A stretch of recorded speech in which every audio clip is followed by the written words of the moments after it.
Okay, Jay Clark here for Renthal. We're going to give you some tips on installing new Renthal brake pads on your current dirt bike. Remove the cap off the master cylinder. This allows fluid and air to escape so that when we pry the brake pads apart, we don't have any issues. So you can just back it off and crack it open. When you open it up, you can just let it sit there and that'll let air escape. In this case, we're actually going to bleed our brakes, so we're going to go ahead and pull it off all the way. We want to pry our brake pads apart, or in this case, we can just push against the master cylinder. I'm sorry, the rear caliper. We just push against the rear caliper. That pushes the drums all the way back, and we can take the guard off out of the way, and then we'll take our that'll allow us to be able to bleed the brakes properly, and then we'll take the brake pin out of the way, and our two brake pads will be able to come out. So we just pull the pin out, and then we pull our brake pads out. A lot of times they'll just fall out, but you can pull them both on out, and then we're going to put our new pads on with these insulators. So with our old pads, it's a good idea to remove the stock backing plate and insulators here, and you can just get something in there easily to pry them apart. Little screwdriver or pick. Pry those apart, move those off to the side.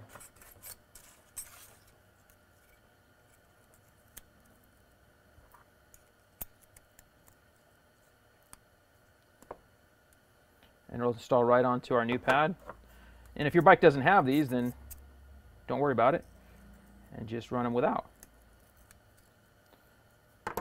Stock Honda ones are small, make a lot of heat. It's nice to have the insulators if you have them.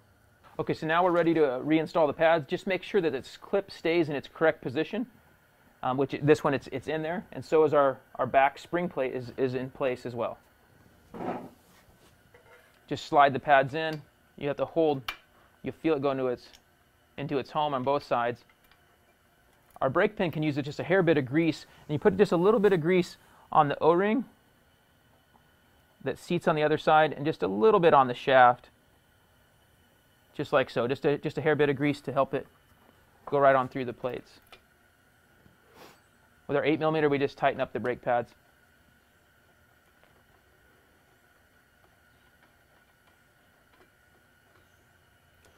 At this point, we're ready to bleed our brakes. I'm going to pump the brakes first, get back in here, and I'm going to hold it down. And we have a cool tool here. It's the vacula. And this thing just sucks fluid right through. Okay, so at this point now I'm going to add some fluid back in. Usually 2 or 3 times through here we'll get everything out and fresh. I'm going to pump it up a little bit, and I hold it. And then we're going to bleed again. And if you don't have a cool tool like this, you can do this just with a regular hose on the end and just be doing a lot more. But he stops. We let up. And we'll do one more time through. Now if you're doing this conventionally, it would take a few more tries. We already got good feel here. In case this bike isn't that old, fluid's not too bad. Go ahead. Now we're going to let the fluid go down to the proper level. There's a line inside the master cylinder here. Stop. And our level is just right. We're right at the line right inside. And you can see our glass is completely full on there. So now we're ready to put our cover back on, and we're completed in bleeding the brake. Okay, so right now we've got both of our bolts tight. And this wrench is a 7mm wrench, which is not in everybody's common toolbox. You have to know that if you work on a Honda. And so we've got all this buttoned back up. We'll put our rubber cap back on our brake bleeder and put the guard back on our rear caliper. And at that point, we're all done here and we're ready to move to the front. So at this point, we're ready to install our front brake pads. So we need to remove the little nut. It's got a flat blade on it. It's easy to strip this off. It's a little nut that sometimes gets stuck in there. It's a good idea to put grease on it when we put it back in. You can also apply heat to it to get it out.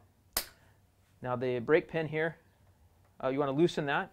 Then just get that started loosed. And now you're going to have to take off the whole caliper. So it's 2 bolts that go into the fork lugs. And you're going to loosen these completely out.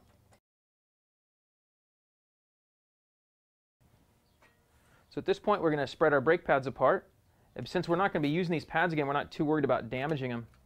So we're just going to pry each of the pistons apart, and this will get us plenty of room for our new pads.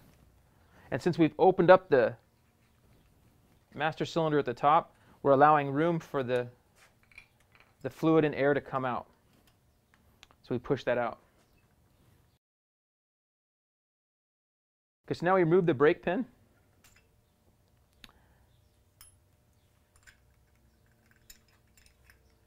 And remove the stock pads. And we make sure that our spring clip stays in place, and then the back clip stays in place. If they both stay in place easily, you just put the pads right back in, just like so. So at this point, we're ready to put our brake pin back in. I like to put a little grease on the threads to keep it from seizing up, and just a tiny bit on the shaft, like so.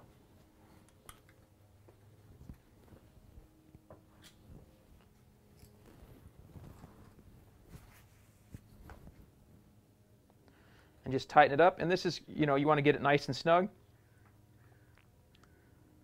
but it doesn't have to be crazy tight. Like this little T-wrench works just fine.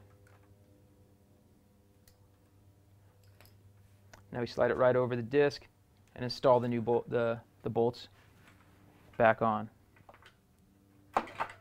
So at this point, we're going to add some thread locker. We're going to go with some blue Loctite, which is medium strength. We're going to throw that on right there.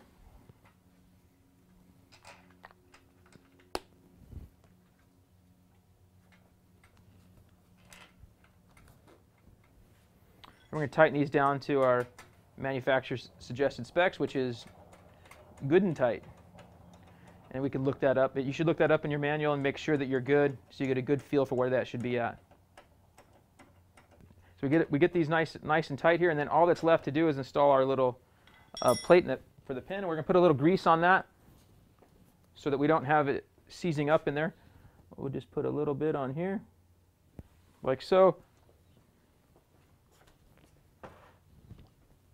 Tighten that up. And so now we're ready to bleed our brakes just as we did the rear on the front now. The front takes a little longer to bleed, but same thing.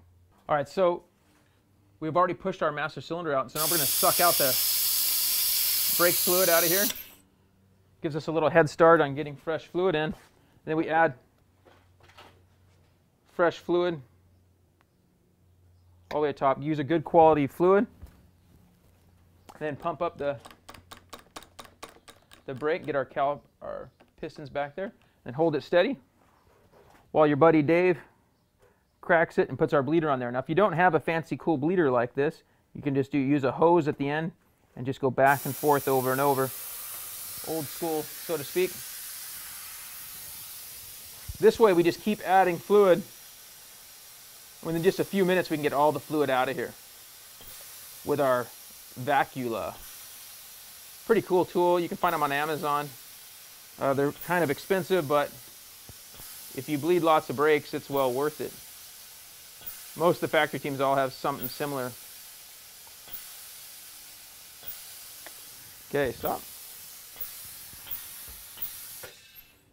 So we'll bleed the brakes.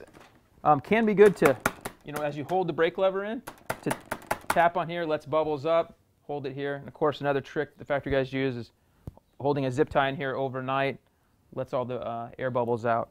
All right, so that's pretty much all there is to installing some Renthal brake pads. Pretty easy. You want to, if you can, change the fluid every time you change brake pads.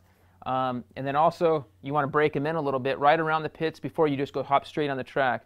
Let them seat in. Grab the front and rear while you're in the pits, let them seat in. If your disc is worn at all, it's going to kind of contour to that shape, so it's going to take a little bit to seat in. And that's all there is to it.